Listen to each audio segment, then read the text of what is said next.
Better than starting your day with a gorgeous sunrise and a cup of truck stop coffee. We are starting the day in Los Cruces, New Mexico, and our first big stop is Tucson, Arizona. So excited. And I'm especially excited to have you here in my passenger seat. A brief segue. That's just kind of funny. First times are hard in anything, including solo road trips when you're not in the middle of a crisis. My last road trip was basically at the tail end, but actually middle of a series of crises. And I still haven't told you that story. I'll do that once I get in California and settle there. Standing on the edge of this rest stop made me literally want to spread my non-existent wings to fly. I was so excited when I arrived at the overlook, I literally leaped from my car. Chilly desert sunrise. Until you've felt it, the precise feeling is difficult to put into language.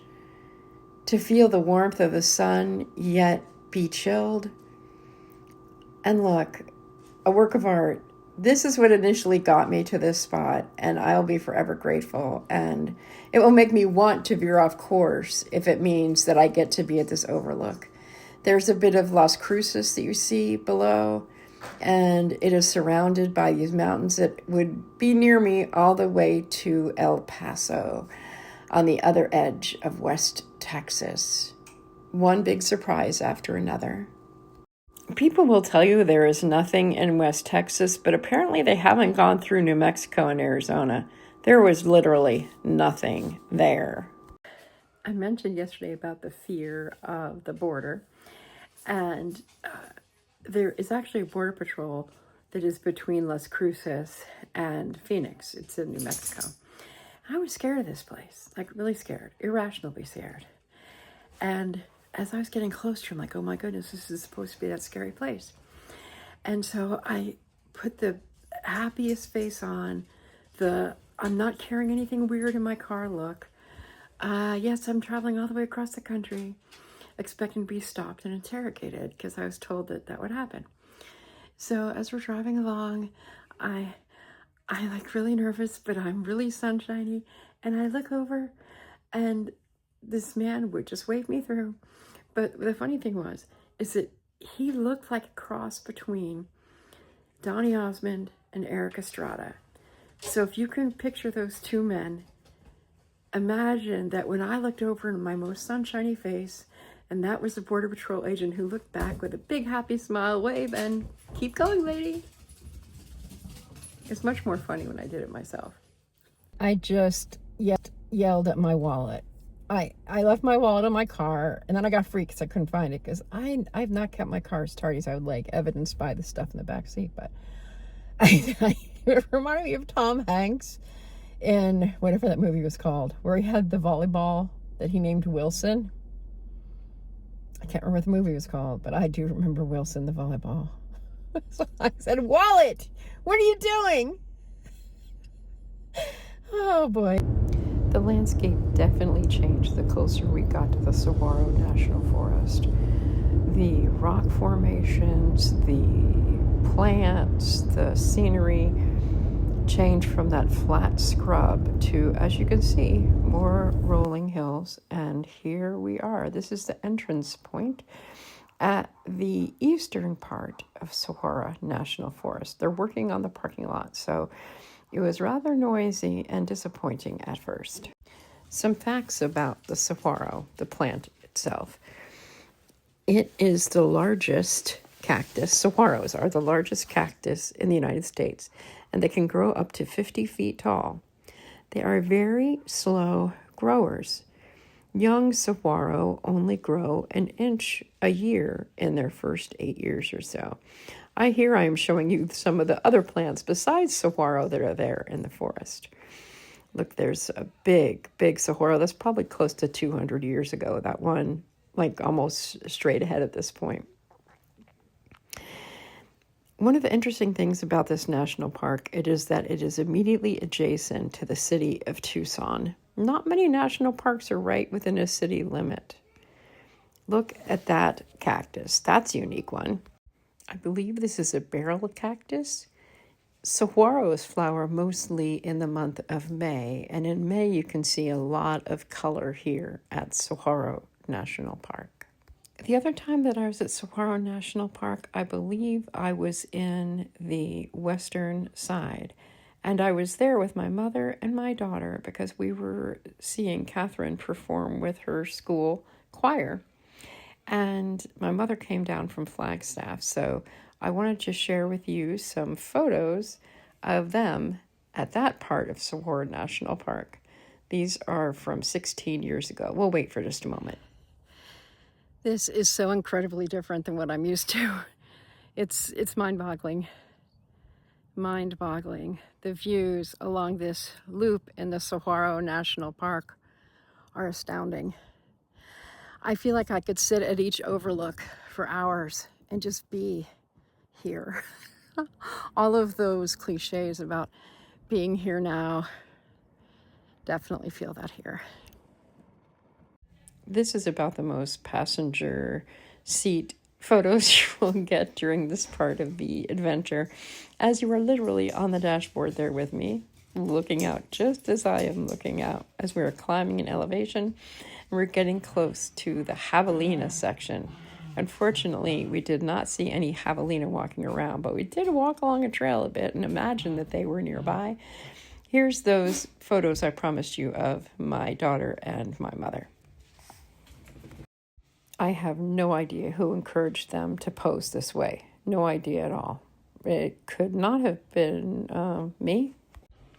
This is when I actually got out and walked around. There are quite a few trails, but unfortunately the parking lots were all full. It was kind of upsetting, but this javelina trail was open, so I did a little bit of walking. Now the javelina is a hog-like animal. It is not a porcine, if that's the right word, animal though. It's not a pig at all. It's more like a boar, I believe. I'll show you a picture of that too.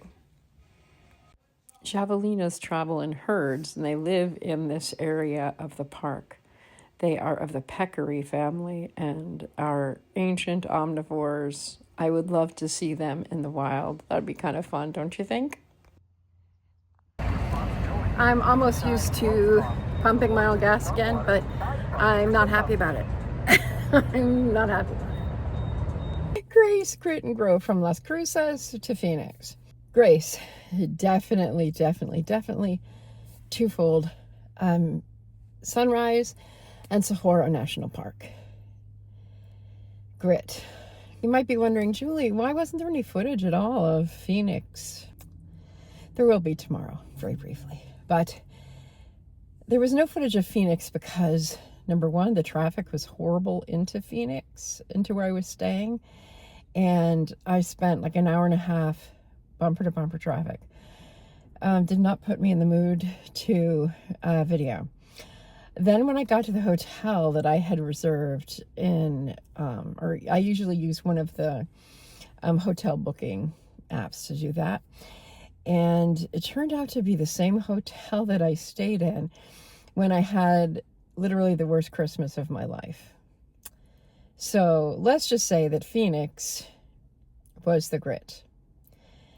I had thought of going to one of my favorite art installations in Phoenix, but by the time I got to the hotel and when I saw where it was and the room, where there was nothing about that experience that was nice or even pleasing. And now that I'm talking about it, I can see how the day started like it did tomorrow, which you'll see in the next video tomorrow. But Phoenix was one big blob of grit. No, I used to live in Phoenix. I lived there for a year, so I'm not Phoenix hating. It was just not so great Phoenix on the day that I went through. This is future Julie, if you haven't guessed. Okay, so Grace, Grit, and Grow. Grow, it's kind of weird. I would say it would be staying with the mystery. So when I went to Saguaro National Park, the first thing was I did not know it was a national park. The last time I had been to Saguaro National Park, I probably went to the other side. There's two distinctive regions of the park, east and west. And with us, we went to the west. When I visited what maybe it used to be the monument in 2010 with my daughter and my mom, it was very different than what I saw.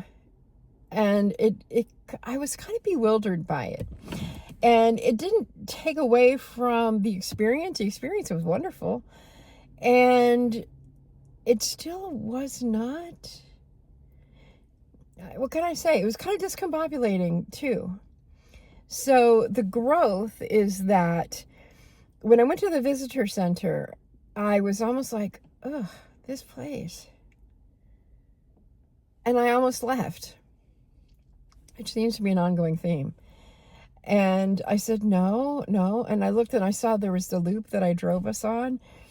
And that really turned out to be wonderful. I also thought about going to the west part, which is probably where I went with my mom and my daughter back in 2010. And I decided that I really didn't have the time, that I needed to get my tail to Phoenix. In retrospect, I kind of wish I had gone to the other side of the national park. And I wish, there's a part of me that's saying, Julie, you can go back and heal that. I think I can. Since I missed the art installation that I love, I missed going to the hotel that I love. I